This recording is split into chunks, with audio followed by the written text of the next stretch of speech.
आप सभी को नमस्कार। मैं डॉक्टर अमित विश्वास, स्वागत है विश्वास आयुर्वेदा चैनल पे। तो आज हमारे साथ इस पॉडकास्ट में जुड़े हैं डॉक्टर पंकज त्रिपाठी सर, जो कि आई स्पेशलिस्ट है और दिल्ली एनसीआर में बात करें आई सर्जन में तो sir one of the most eye specialist हैं। तो सर सबसे पहले आपका स्वागत है सर हमारे इस यूट्यूब चैनल पे। शुक्रिया शुक्रिया। तो सर जैसे कि अभी हमारी करेंट 15 दिन की IOPD मैंने बहुत कुछ ऑब्जर्व किया और बहुत सारे मेरे खुद के डाउट थे और बाकी में पब्लिक से भी बहुत सारे डाउट लगे, तो आप वन बाय वन सब क्वेश्चन डिस्कस करेंगे। Please 1, 2, 3, 4. This raging blue, it's like my heart. हो पूछे तू साडे तो बार बाहर नहीं साडा की कारोबार नहीं। पहला सवाल हमारे आंखों के बारे में बात करेंगे। तो पहले हमें जाननी, हमारे पब्लिक को जाननी कि आई जो है सबसे वाइटल ऑर्गन माना जाता है, तो क्यों जरूरी है इसकी देखभाल करना, इसकी हेल्दी रखना क्यों जरूरी है सर? आंखों के बारे में थोड़ा सा। अगर मैं ये कहूँ कि सिर्फ आंखें ही वाइटल हैं या मोस्ट वाइटल है तो थोड़ा मेरी बेईमानी होगी बाकी अंगों के बारे में। मुझे लगता है सभी अंग इम्पोर्टेंट हैं, लेकिन आंख इसलिए कि हम चीज़ें देखते हैं फिर दिमाग समझता है, तो ध्यान रखना चाहिए जैसे बाकी हिस्सों का रखते हैं वैसे इसका भी रखना चाहिए। बहुत बढ़िया सर। नेक्स्ट क्वेश्चन सर, एक रोग आती है सर जो मैंने अभी कैटरेक्ट मोतियाबिंद कहते हैं, 60 to 70% of blindness due to cataract हो रही है सर। और इंडिया का मैंने रिसर्च किया sir, one of the largest providers of cataract surgery services globally है सर। तो सर कैटरेक्ट के बारे में आप जानकारी दे सर कि कैसे कोई पेशेंट जानेंगे मुझे कैटरेक्ट है और क्या रिस्क फैक्टर है और कैसे बचाव रखेगा? मोतियाबिंद वैसे तो एज ए रूटीन ये माना जाता है कि जब हम बड़े होने लगते हैं अराउंड आफ्टर 45-50, तो हमारा जो लेंस है जो भगवान हमको बना के भेजता है वो धीरे धीरे, क्योंकि प्रोटीन का बना होता है, डीनेचर्ड होने लगता है। उसके अंदर जो ट्रांसपेरेंसी है यानी उसकी जो पारदर्शिता है वो कम होने लगती है। तो पेशेंट बोलता है कि हमको अब धुंधला दिख रहा है, और जब उसे एग्जामिन करते हैं तो महसूस करते हैं और पाते हैं कि उसका वो लेंस धीरे धीरे सफ़ेद हो रहा है, जिसे हम आम भाषा में सफ़ेद मोतिया या कैटरेक्ट कहते हैं।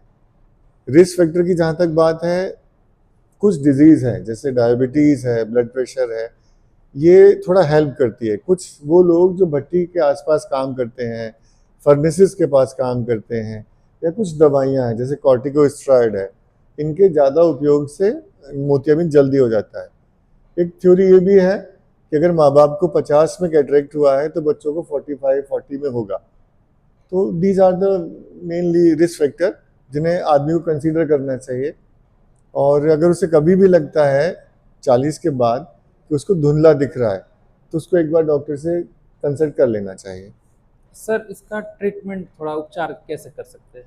मोतियाबिंद का उपचार सिर्फ ऑपरेशन है।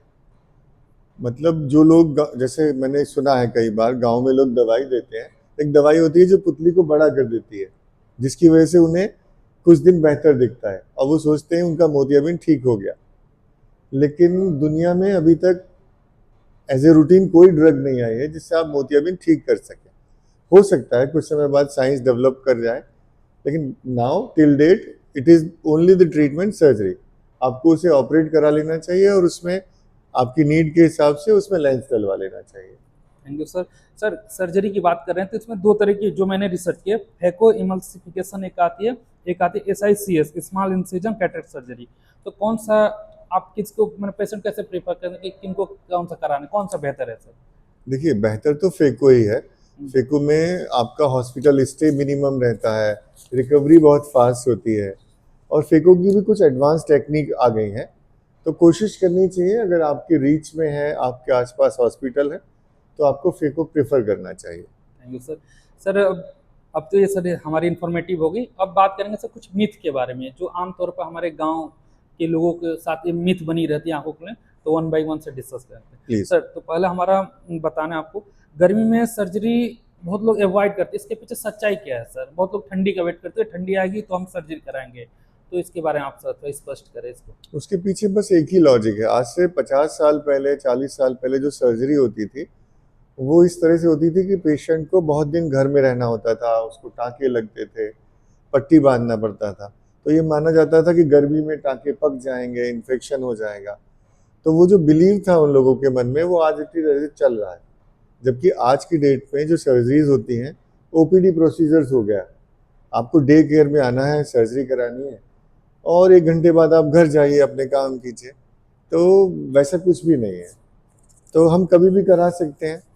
ठीक, थैंक यू सर। सर एक और मिथ है कि सर सुबह उठकर पानी आंखों पे छींटे मारते हैं तो उससे आई हेल्दी रहती है, डेली हैबिट में लोग, ये क्या सच्चाई है, क्या मिथ है? देखिए, योग वाले और आयुर्वेद वाले शायद इस बात को कहते हैं डॉक्टर साहब, बेसिकली जब भी आप पानी डालेंगे तो कॉर्निया मॉइस्चर होगा, उसमें थोड़ा ऑक्सीजन और बेहतर होगा। बार बार तो आँख धोना ही चाहिए, अगर आप सुबह धोते हैं वो भी अच्छा है, लेकिन अगर क्लिनिकली थ्योरेटिकली देखा जाए तो जितना फ़ायदा सारे दिन में धोने से है उतना ही सुबह है, कोई स्पेसिफिकली कुछ ऐसा नहीं है। Thank you sir. सर एक मिथ और आ रही है से खाली पैर घास पे चलने से चश्मा उतर जाता है, इसके बारे में क्या सर है? ये मैंने तो नहीं पढ़ा है, अगर आप में से किसी को कभी पता चले तो मुझे बताइएगा वो टेक्निक। बट जो लिटरेचर कहता है, जो बुक्स कहती हैं, चश्मा उतरने के तो सिर्फ दो ही रास्ते हैं, सर्जिकल और सर्जिकल। बाकी घास में चलने से आप हेल्दी तो हो सकते हैं, चश्मा शायद नहीं उतरेगा। Sir thank you sir. Sir एक छोटे बच्चों में एक हैबिट आती है, लोग सुरमा लगाते हैं छोटे बच्चे नजर उतारने की बेसिकली, तो वो सर हेल्दी होता है कि अनहेल्दी होता है? आइए इस पे। आँख में कुछ भी बगैर डॉक्टर की सलाह के, चाहे वो दवाई क्यों ना हो, सुरमा क्यों ना हो, बिल्कुल नहीं लगाना चाहिए। नजर के लिए लोग लगाते हैं टीका टाइप आँख के नीचे, काजल। कान के पीछे अगर नजर लगती है तो कान के पीछे लगा लें, उससे आँख में जो एक पंक्टम होता है वो ब्लॉक नहीं होगा। लेकिन अगर छोटे बच्चों की आँख में आप सुरमा लगाएंगे तो पंक्टम ब्लॉक होगा और वो परेशान होंगे। सर एक क्वेश्चन और के सर, स्क्रीन टेढ़ापन, इसका इलाज है सर? बिल्कुल, स्क्विंट अगर आपकी चश्मे की ज़रूरत के हिसाब से है तो पहले चश्मा लगा के उसे करेक्ट करने की कोशिश की जाती है, अदरवाइज सर्जिकली बहुत से ऐसे प्रोसीजर्स हैं जिनसे we can improve the vision as well as the look also. Thank you sir. Sir contact lens is safe और नॉट? जो कॉन्टेक्ट लेंस चश्मे को हटा के कॉन्टेक्ट, उसका सेफ है, उसका क्या सर आगे हो सकता है? Contact lens for time being लगाना चाहिए। आपको किसी पार्टी में जाना है, किसी ऐसी गैदरिंग में जाना है जहाँ लुक इज़ मोर इम्पॉर्टेंट, तो लगाना चाहिए। लेकिन अगर आप परसिस्टेंटली कॉन्टेक्ट लेंस लगाते हैं तो कॉर्निया को ऑक्सीजन की सप्लाई थोड़ा कम होती है, दूसरा कुछ एलर्जी भी हो जाती है लोगों को कॉन्टेक्ट लेंस मटेरियल से, इसलिए जब तक बहुत ज़रूरी ना हो अवॉइड करना चाहिए। Thank you sir. सर एक मिथ है कि गाजर खाने से आंखों की रोशनी तेज होती है, ऐसा सच है कि सर? मेरी जानकारी में ऐसा सच नहीं है। गाजर खाने से आपको विटामिन ए मिलता है, वो हेल्प करता है रोडोप्सिन वगैरह बनाने में, लेकिन उससे रोशनी तेज होती तो मुझे लगता है किसी को चश्मा नहीं लगता ना। Yes sir. सर टीवी के पास ज़्यादा देर बैठने से आई साइट कमजोर होती है? नहीं, आपकी मसल तो थक जाती हैं क्योंकि आप कंटिन्यूसली दूर देखते हैं, लेकिन आईसाइट कमजोर नहीं होगी। एक्सेसिव तो किसी भी चीज, अति क्या कहते हैं ना, अति सर्वत वर्जते, तो अति तो किसी भी चीज की वर्जती है, तो बहुत देर तक टीवी को, लैपटॉप को नहीं देखना चाहिए। सर डिम लाइट में पढ़ने से आंखें कमजोर होती है? हाँ, आंखें थक जाती है, वही क्योंकि आंखों की जो मसल्स हैं उन्हें एक्स्ट्रा काम करना पड़ता है, इसलिए आंखों में थकान हो जाती है। कमजोर वर्ड शायद उतना ठीक नहीं है। सर लगातार जो कंप्यूटर स्क्रीन पे जो वर्क करते हैं 9 to 5 जॉब में, तो उनके लिए कुछ टिप्स सर? जी बिल्कुल, आई एक को तो हेल्दी कोशिश रखने के लिए। करनी चाहिए हेल्दी खाएं, थोड़ा फिजिकल एक्सरसाइज करें, और अगर आप स्क्रीन पे बहुत देर काम करते हैं तो एक रूल ऑफ 20 होता है। 20 मिनट तक काम करने के बाद 20 सेकंड तक 20 मीटर की दूरी पर किसी ऑब्जेक्ट को देखें और बस। दूसरा, बार बार आंखों को धोए, उनमें पानी डालें। अगर आपको विज़न की कोई प्रॉब्लम हो रही है, पानी आना हो रहा है, तो ये शायद आपको ड्राई आई हो रहा है, तो डॉक्टर से सलाह लें। स्क्रीन पे काम करते समय ब्लिंक करते रहें, बीच बीच में ब्रेक लें और डॉक्टर से दोस्ती रखें। Sir next question sir, diabetes जो आमतौर पर इंडिया में सबसे कॉमनेस्ट ये बीमारी सबको लगातार हो रही है, इसके चलते आंखों पे कुछ इफेक्ट पड़ सकता है हाँ, फ्यूचर बहुत में? बहुत बहुत। देखिए, डायबिटीज़ जो है उसके रूल बोलते हैं कि अगर आपको 10 साल डायबिटीज़ हुई है तो 20% चांस है कि आपके रेटिना में उसके डैमेजेस आ जाएंगे। उस तरह से अगर आपको 20 साल तक डायबिटीज़ हो गई है तो चांसेस हैं कि रेटिनोपैथी, जो कि पर्दे की एक बीमारी है, वो आपको हो गई होगी। तो अगर आपको डायबिटीज़ के कारण दिखने में कोई दिक्कत है तो डॉक्टर से कंसल्ट कर लेना चाहिए। सर सर लास्ट क्वेश्चन की तरफ बढ़ रहे हैं सर। आजकल का जो हमारा जनरेशन चल रहा है, जो छोटे बच्चों में अधिकांश बातें करेंगे, बिना फ़ोन के वो खाना नहीं खा पाते हैं, माने उनको कार्टून हमेशा स्क्रीन टाइम पे चाहिए। तो एक मदर को क्या सजेशन एडवाइस रहेगी सर आपकी तरफ से कि हाई हेल्दी को लेकर के फ्यूचर में क्या होने वाला है, आपकी तरफ से क्या एडवाइस है? देखिए, बेसिकली मैं उसके लिए बच्चों को दोषी नहीं ठहराता, मुझे लगता है हम माँ बाप उसके लिए दोषी हैं। हम जब भी हमारे पास टाइम नहीं होता, बच्चा रोया और हम बिजी हैं, हम उसे फ़ोन दे देते हैं, फ़ोन देखने की उसकी आदत हो जाती है, फिर हम चाहते हैं कि फ़ोन ना देखे। तो अगर हम शुरू से ही उसे जब वो रोए तो उसे खिलाएं या उसे खिलौना दें या ऐसे ही कुछ करें जिससे उसे उसकी आदत ना हो जाए, और जितना अवॉइड हो सके बच्चों को मोबाइल से दूर रखना चाहिए। सर फ्यूचर में क्या पर्सपेक्टिव हो सकता है, जो बच्चा रेगुलर छोटे बच्चे मैंने 1 ईयर का 2 ईयर तो फोन स्क्रीन टाइम ज़्यादा है उनका? वो उनको अभी से वो ड्राई आई होने लगेगा, उन्हें ही जो है मायोपिया के चांसेस बढ़ जाएंगे क्योंकि वो बहुत नियर से चीज़ों को देखेंगे। और मतलब it is the worst thing for a child जो उसके माँ बाप कर सकते हैं कि उसे आदत डलवाएं कि वो अपनी चीज़ें खाना खेलना मोबाइल से करें। कोशिश करनी चाहिए माँ बाप ये ना करें। Thank you sir. और मेरा क्वेश्चन का सिलसिला शायद कम होगा लेकिन सर का नॉलेज अभी खत्म नहीं हो। तो सर एक लास्ट सर मैसेज, आई को हेल्दी कैसे रखें हम, नॉर्मल कोई भी इंसान, अगर आप आंखों की सेहत बरकरार रखना चाहते हो सर, कोई टिप्स आपकी तरफ से? देखिए, एक तो अच्छा खाएं पिएं, कोशिश करें जितने फिजिकल एक्टिविटी आप रोज में एक दिन में कर सकते हैं वो ज़रूर करें। हेल्दी डाइट, थोड़ा उसकी केयर, जैसे डॉक्टर साहब ने कहा आंखों को साफ पानी से धोएं, स्क्रीन टाइम कम रखें, 6 महीने 8 महीने में एक बार डॉक्टर से बात कर लिया करें, उसको दिखा लें। अगर कोई ऐसी प्रॉब्लम है, जैसे काला मोतिया एक डिजीज़ होती है जो हमें तब पता चलती है जब हमारा बहुत डैमेज हो चुका होता है। तो अगर आप हर 6 महीने में 8 महीने में एक डॉक्टर से कंसल्ट कर लेते हैं तो वो जो हिडन प्रॉब्लम्स हैं जो हमारे नोटिस में नहीं आए वो भी हमें पता चल जाएगा। Thank you sir.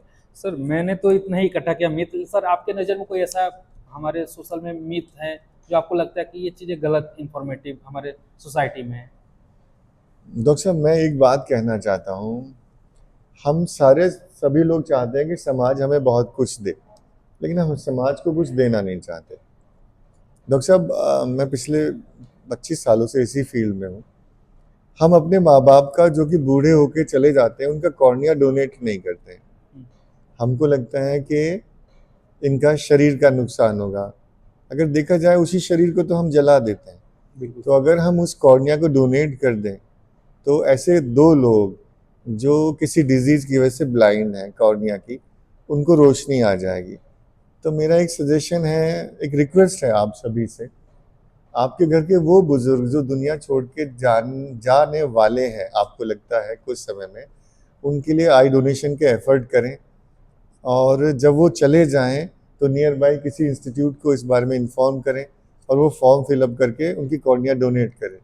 देखिए, हमारे अपने चले जाते हैं, सिर्फ यादों में जिंदा रहते हैं, लेकिन अगर उनके कॉर्निया किसी 2 लोगों के पास रहेंगे तो वो 2 लोग भी इनको सारी ज़िंदगी याद रखेंगे, क्योंकि इनकी वजह से उन्हें इतनी खूबसूरत दुनिया देखने को मिली है।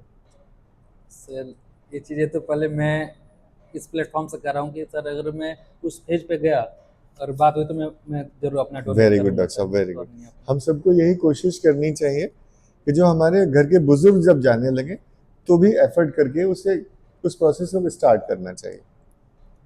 Thank you sir. सर की ज्ञान की गंगा तो उसमें से सर थोड़ा सा ज्ञान हमें मिला, उसके लिए सर बहुत बहुत धन्यवाद। इस शुक्रिया दोस्त। पब्लिक जो भी देख रही है उनको भी मिला सर, तो बहुत बहुत धन्यवाद सर इस पॉडकास्ट का। तो सर एट लास्ट यही कहेंगे, पहली बार चैनल को देख रहे हैं तो लाइक करना है, कमेंट करना है, सर सब्सक्राइब करने के लिए बोल दें। कीजिए सब्सक्राइब, क्योंकि आपके सब्सक्राइब करने से औरों को फ़ायदा ज़रूर होगा। Thank you. Thank you sir.